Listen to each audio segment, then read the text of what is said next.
संगीत जो है वो आपको दिख नहीं, कलाकार दिख रहा है, स्वर आपको दिखाई नहीं देता, उसको महसूस करना है।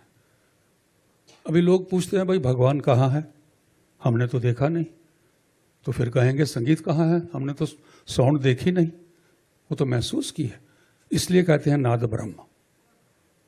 ये दिखाई नहीं देता, महसूस होता है। स्वर दिखता नहीं है।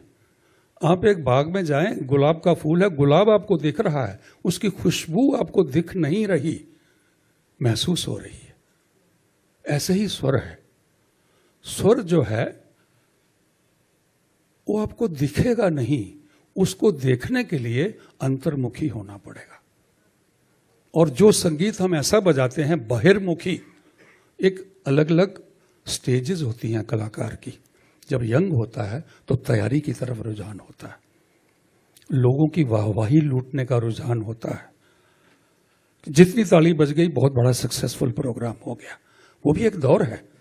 जैसे जीवन में आदमी के होता है, ब्रह्मचर्य है और उसके बाद गृहस्थ आश्रम है, उसके बाद उसकी कौन सा आश्रम है आप तो सब जानती हैं, वानप्रस्थ आश्रम है, अलग अलग आश्रम है। ऐसे संगीतज्ञ के दुनिया, उसकी जीवन में भी ऐसे दौर आते हैं। पहला आश्रम है कि ब्रह्मचर्य आश्रम, जबकि वो गुरु के पास सीख रहा है। गृहस्थ आश्रम हो गया, पूरी दुनिया का सब अर्जित करना है, यश अर्जित करना है, पैसा चाहिए, तो वो तारीफ चाहिए, उस वक्त वाहवाही चाहिए। बहुत बड़ा कलाकार हो, एक मैं आज आपसे एक सवाल पूछता हूं हर जी, बहुत बड़ा कलाकार हो, उसके 10 प्रोग्राम हो जाएं और एक भी प्रोग्राम में कोई ताली नहीं बजाए, उसको रात को नींद आएगी क्या? हम कितने उसके साथ कनेक्टेड हो जाते हैं कि किसी ने ताली ही नहीं बजाई भाई। और फिर एक स्थिति, एक जीवन में एक ऐसा जगह आती है जब लगता है कि मुझे ताली की भूख नहीं रही। वो भी आती है, वो वानप्रस्थ आश्रम है। तो मैं तो सब आश्रम देख चुका हूं, 60 साल से ज्यादा उम्र हो गई बजाते हुए, तो अनुभव से बात कर रहा हूं। अनुभव बहुत अच्छा नाम रखा आपने। तो उस चीज की जो तलाश है, वो जो संगीत जब बजने लगता है या गाने लगता है इंसान, फिर उसको लोगों की वाहवाही की जरूरत नहीं है, वो ऊपर से जुड़ जाता है, वो अंदर अंतर्मुखी हो जाता है।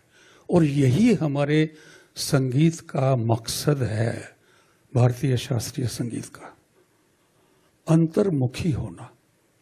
इसका मकसद ही वही था। दूसरी बात, एक बार आप कभी सोचे हुए कि नहीं, हमारा क्लासिकल म्यूजिक ज्यादातर सोलो क्यों गाया बजाया गया? जब आप साधना करने बैठते हैं, आध्यात्मिक साधना, तो आप अकेले बैठते हैं ज्यादातर। एक इकट्ठे भी साधना होती है, वो भी एक तरीका है, लेकिन आपने सुना होगा कि बड़े बड़े ऋषि मुनि साधु संत हिमालय में कहीं जाकर के अकेले बैठ गए, 6 महीने बैठे रहे एक ही इसमें। तो वहां से शुरुआत हुई है। संगीत एक तरीका हुआ आध्यात्म के साथ जुड़ने का। इसकी शुरुआत तो वही थी। उसके बाद एक ऐसा दौर आया कि मंदिरों में आया संगीत, फिर उसमें और लोग भी शामिल हुए, भजन कीर्तन वो सब होने लगा। फिर राज दरबार में आया, तो राज दरबार में जब आया तो वाहवाही कैसे लूटनी है वो एलिमेंट उसमें शामिल हुआ। होड़ होने लगी कि बादशाह ने कह दिया कि भाई ये कलाकार बेहतर है, इसको ज्यादा इनाम दे दो। अभी थोड़ा हल्का मूड भी होना चाहिए। बादशाह की बात आई तो एक बार ऐसा हुआ, तबला वादक बैठे हुए हैं, कि बहुत महान तबला वादक, समझ लीजिए नाम, मतलब उस्ताद त्रिकवा खान साहब बजाए। उन्होंने 6.5 घंटे तबला सोलो सुनाया। तो जो राजा था वो जानता नहीं था संगीत इतना, दिखावा बहुत करता था कि बहुत जानकार है। तो अंदर से तो कोफ्त हो रही थी, परेशान हो गया था, लेकिन नाम बहुत सुना था। तो बोले इनको 500 अशरफी इनाम दे दो। अब उसके बाद जो एक हरी जी दूसरा तबला वादक था, वो बेचारा गाना बजाना तो ऐसा ही था लेकिन चालाक बहुत था, जिसको धूर्त बोलते। तो उसने कहा हुजूर जान की माफ़ी हो तो एक गुजारिश करूं। तो बोले हाँ क्या है? बोले हुजूर जान की माफ़ी हो तो तब बोलूँगा। तो बोले हाँ बोलो बोलो। बोले हुजूर आपको बेवकूफ़ बनाया गया। बोले क्या बकवास करते हो?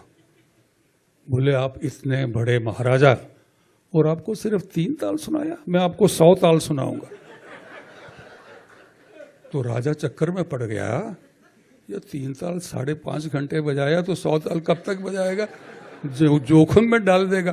बोले ऐसा करो तुम्हारा प्रोग्राम कल होगा, उनसे पैसे वापस लेके अशरफी इसको दे दो। तो ऐसे भी सुनने वाले होते थे, उनको खुश करना पड़ता था। तो वो एक दौर ऐसा आया कि राज दरबार में संगीत आया, उसमें फायदे भी बहुत हुए। कलाकार को अपनी रोजी रोटी का कोई फिक्र नहीं था, तालीम देते थे, अच्छे शिष्य तैयार हुए, ये चीज़ें भी हुई। अब कहाँ जाऊँ, कहाँ था मैं, कहाँ पर आ गया, किधर जाना चाहिए? हाँ नहीं वो तो हो गया। तो सुनने का जो है, श्रोता जो है, पहली बात तो यह है कि आपको संगीत सुनना कैसे चाहिए, जो मैं बात कर रहा था। ये संगीत की बात हो गई, टेक्निक में ज़्यादा मैं नहीं जा रहा, कितनी श्रुतियाँ होती हैं, कितनी गमक होती हैं, ये प्रैक्टिकल चीज़ है। एक चीज़ कहना भूल गया कि हाँ, वहाँ से मैं डिस्कनेक्ट हो गया। मूर्ति कला को आप देखते हैं तो सडनली आपको महसूस हो जाता है कि क्या खूबसूरत मूर्ति है।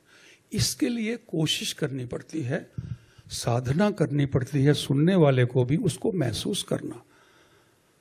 और आपके अब सामने एक बहुत बड़ी मुश्किल बंदिश की सरगम लिख दी जाए तो उसको पढ़ के आपको संगीत का आनंद नहीं आएगा।